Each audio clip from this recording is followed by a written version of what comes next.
भाजप नेते किरीट सोमय्या यांनीही मशिदींवरील अनधिकृत भोंग्याचा मुद्दा उचलून धरलाय। सोमय्यांच्या दबावामुळे मशिदींवरनं जबरदस्तीने भोंगे उतरवले जात असल्याचा आरोप मुस्लिम संघटनांनी केला आणि त्यामुळे अजित पवारांनी किरीट सोमय्या यांना मशिदींवरील भोंग्यांसंदर्भात कडक भाषेत समज दिली। बघूया।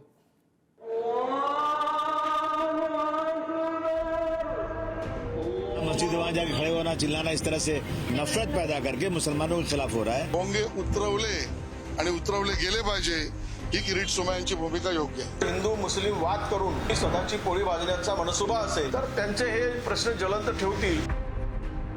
भाजप नेते किरीट सोमय्यांमुळे महायुतीत वादाचा नवा भोंगा वाजू लागला। गेल्या काही महिन्यांपासून किरीट सोमय्यांनी मशिदींवरील अनधिकृत भोंग्याचा मुद्दा उचलून धरलाय। भोंग्याच्या मुद्द्यावरून उपमुख्यमंत्री अजित पवार यांच्या उपस्थितीत मुस्लिम शिष्टमंडळाची सह्याद्री अतिथीगृहावर बैठक झाली। या बैठकीनंतर अजितदादांनी मशिदीवरील भोंग्यासंदर्भात भाजप नेते किरीट सोमय्यांना कडक भाषेत समज दिली। मशिदींवरील भोंग्याविरोधात कारवाई करावी म्हणून किरीट सोमय्या मशिदीत जातात। मशिदींवरून जबरदस्तीनं भोंगे उतरवले जात असल्याचा मुस्लिम संघटनांचा आरोप। किरीट सोमय्यांच्या दबावामुळे पोलीस कारवाई करत असल्याचा मुस्लिम संघटनांकडून दावा। किरीट सोमय्यांविरोधात अजितदादांची रोखठोक भूमिका। किरीट सोमय्यांना मशिदीत जाऊ नये, अजितदादांची तंबी। मशिदीत जाण्यामुळे कायदा सुव्यवस्थेचा प्रश्न निर्माण होण्याची शक्यता अजित पवार यांनी वर्तवली। पूरे मुंबई से आ रहा है ना, पूरे मुंबई में हर जगह जाकर के पुलिस स्टेशन में जाकर के चिल्लाना, जहाँ मस्जिद वहाँ जाके खड़े होना, चिल्लाना, इस तरह से मतलब ये सिर्फ और सिर्फ नफरत पैदा करके मुसलमानों के खिलाफ हो रहा है। जहाँ देखिए जिन एरिया में वोट नहीं मिला ना, कहता है यहाँ वोट जिहाद हुआ है, यहाँ वहाँ जाकर के इस तरह बदतमीजी करना शुरू किया इन्होंने। बरसों से अजान हो रही है, 1400 साल से अजानें दी जा रही है, लाउड स्पीकर लगे हुए हैं, सब ये हमारे देश की सेक्युलरिज्म का तो यही तो सबूत है ना। हिंदू मुस्लिम सिख ईसाई हम सब मिलके एक साथ सब त्यौहार बनाते हैं, सब फेस्टिवल एंजॉय करते हैं। अब लाउड स्पीकर के ऊपर ही आपको सिर्फ प्रॉब्लम है, सिर्फ अजान से ही तकलीफ है क्या? तो नहीं, अभी पुलिस हमने रख दी अपनी बात। अब जो सरकार फैसला करेगी हमको लेकिन उम्मीद है सरकार से, हमको उम्मीद है कोर्टों से कि न्याय होगा हमारे साथ और हमको भी अजान देने की परवानगी मिलेगी। धार्मिक स्थळांवर लावण्यात आलेल्या अनधिकृत भोंगे आणि त्यामुळे होत असलेले ध्वनी प्रदूषण हा कळीचा मुद्दा ठरतो। याबाबत सर्वोच्च न्यायालयाच्या निर्देशानुसार महाराष्ट्र सरकारने ध्वनी प्रदूषणाविषयी नियमावलीही निश्चित केली।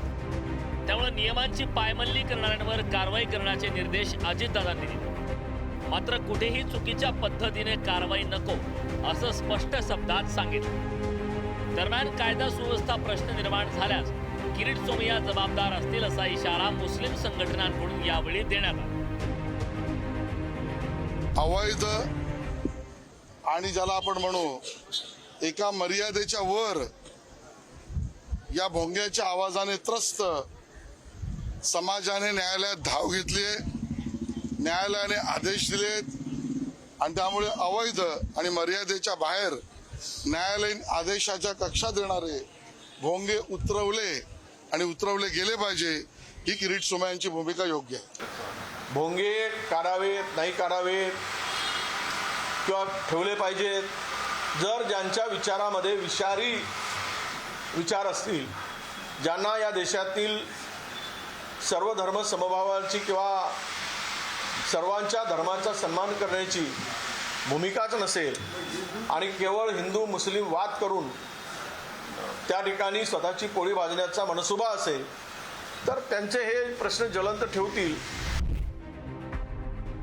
महायुती सरकारमध्ये असूनही अजित पवार यांनी मुस्लिम समाजाला अंतर दिलेलं नाही। अजित पवार यांनी मुस्लिम समाजाच्या बाजूने घेतलेली भूमिका ही धर्मनिरपेक्ष विचारधारेची असल्याचं वारंवार समोर आलं। त्यामुळेच आता भोंग्याच्या मुद्द्यावर अजित पवार न्याय देतील असा विश्वास मुस्लिम संघटनांना वाटतोय।